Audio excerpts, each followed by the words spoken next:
आज ये निर्णय लिया गया है कि राज्यों के पास वैक्सीनेशन से जुड़ा जो 25% काम था, उसकी जिम्मेदारी भी भारत सरकार उठाएगी। आज की वीडियो में हम भारत की वैक्सीनेशन पॉलिसी पर चर्चा करेंगे। भारत की वैक्सीनेशन पॉलिसी शुरू से लेकर अब तक कैसी रही है, वैक्सीनेशन पॉलिसी में किन किन चुनौतियों का सामना करना पड़ा, इस पे भी नजर डालेंगे। ये सारे पॉइंट्स जो आप लोग को जानना बहुत जरूरी है, मैं इस वीडियो के माध्यम से आप सबको जरूर बताऊंगा। प्लीज वीडियो को एंड तक देखें। अगर आपको वीडियो वैल्यूएबल लगे तो प्लीज वीडियो को अपने दोस्तों के साथ, अपने आसपास शेयर करें।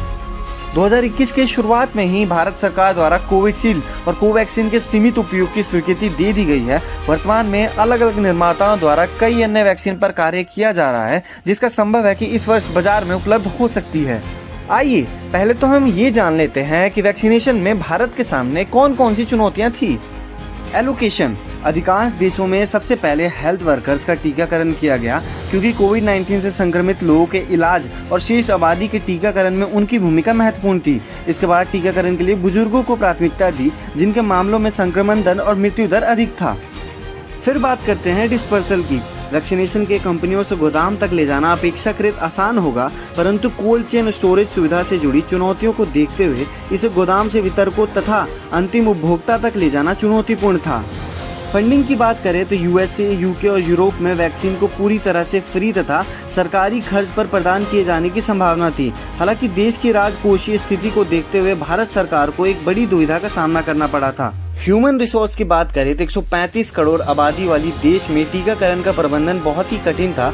मौजूदा प्राथमिकताओं को प्रभावित किए बिना मानव संसाधन को जुटाना आसान नहीं था। इंडिया ने वैक्सीनेशन पॉलिसी को लेकर शुरुआती दौर में ही सभी चुनौतियों को कैसे पार किया, आइए इसको जानते हैं। वैक्सीनेशन प्रायोरिटी की बात करें तो यदि पहले हुए कोविड-19 संक्रमण के कारण किसी व्यक्ति के शरीर में प्रतिरक्षा मौजूद था, तो उसे ऐसे में उसके लिए टीकाकरण का सुरक्षात्मक लाभ बहुत सीमित होता। लेकिन वैक्सीनेशन के एलोकेशन में इन चीजों पर ध्यान देना बहुत जरूरी था। कोविड-19 एंटीबॉडी के लिए लोगों को जांच करना और उसको बगैर एंटीबॉडी वाले लोगों को टीकाकरण में प्राथमिकता देना एक बेहतर निर्णय हो सकता था।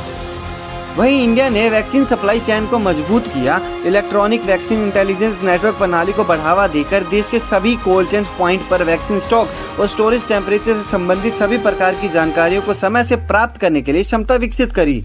ह्यूमन रिसोर्सेज में भारत बहुत सक्सेसफुल रहा। मेडिकल स्टूडेंट, पैरामेडिक्स और फार्मासिस्ट को शामिल करके उन्हें टीका लगाना सिखाया और उनके द्वारा कई लोगों को टीका लगाया गया। हाइब्रिड फाइनेंसिंग पॉलिसी को देखें तो भारत को एक हाइब्रिड रणनीति की आवश्यकता थी, जहां अधिकांश आबादी को सरकारी सहायता के माध्यम से फ्री वैक्सीन लगवा सके। Vaccine proof required. सामान्य गतिविधि और लोगों को निर्बाध आवाजाही शुरू करने की अनुमति देने के लिए प्रत्येक देश को टीकाकरण के प्रमाण के संदर्भ में ऐसे स्थानीय प्रोटोकॉल की आवश्यकता थी, जिसका दूसरे देशों के मानदंडों के साथ परस्पर समन्वय हो। इन सब चैलेंजेस को पूरा करते हुए भारत ने एक सफलतापूर्वक टीकाकरण की शुरुआत की। 1 मई 2021 के बाद से वैक्सीनेशन पॉलिसी क्या थी और इसके बाद भारत सरकार को कौन कौन से चैलेंजेस को फेस करने पड़े, आइए इसके बारे में भी जान लेते हैं। जब केंद्र सरकार अकेले कोरोना वैक्सीन खरीदकर देश भर में उपलब्ध करा रही थी, उस दौरान वैक्सीन को मैन्युफैक्चरिंग यूनिट से लोगों तक पहुंचाने का एक मजबूत सिस्टम बन गया था। लेकिन 1 मई से राज्य और हॉस्पिटल को खुद से वैक्सीन खरीदने का अधिकार देने के बाद वैक्सीन सप्लाई में कई नई प्रॉब्लम्स पैदा हो गई। सेंट्रल गवर्नमेंट और स्टेट गवर्नमेंट के 50-50 वैक्सीन खरीद फॉर्मूला, इस फॉर्मूला के तहत कितनी वैक्सीन कहां भेजी जानी थी, इसको लेकर असमंजस की स्थिति बन गई थी। पहले हब एंड स्पोक मॉडल था, जिनके तहत केंद्र ही सब कुछ तय करती थी। वैक्सीन के ट्रांसपोर्टेशन और स्टोरेज में भी भारी समस्या हो रही थी। 1 मई से पहले केंद्र सरकार की यूनिवर्सल इम्यूनाइजेशन प्रोग्राम के तहत वैक्सीन का ट्रांसपोर्टेशन किया जा रहा था, जिसके लिए 29,000 कोल्ड चेन पॉइंट का एक मजबूत नेटवर्क तैयार किया गया था। ऐसे में वैक्सीन का ऑर्डर मिलते ही सप्लाई भी शुरू हो जाती थी। इस पॉलिसी के तहत वैक्सीनेशन में भारी गिरावट भी आई। वैक्सीन की कमी की वजह से राज्य अंतर्राष्ट्रीय टेंडर भी निकालने वाले थे। राज्य के सामने बड़े वैक्सीन ऑर्डर को स्टोर करने की समस्या भी थी। वैक्सीनेशन के ट्रांसपोर्टेशन और स्टोरेज में होने वाला खर्च दामों को बढ़ा रहा था। किस राज्य को कितना वैक्सीन मिले, इस पर असमंजस की स्थिति बन गई थी। स्टोरेज की कमी से वैक्सीन के खराब होने का खतरा भी बहुत ज्यादा बढ़ गया था। इन सभी चीजों को देखते हुए भारत सरकार ने फिर से सेंट्रलाइज प्रोक्योरमेंट की घोषणा की।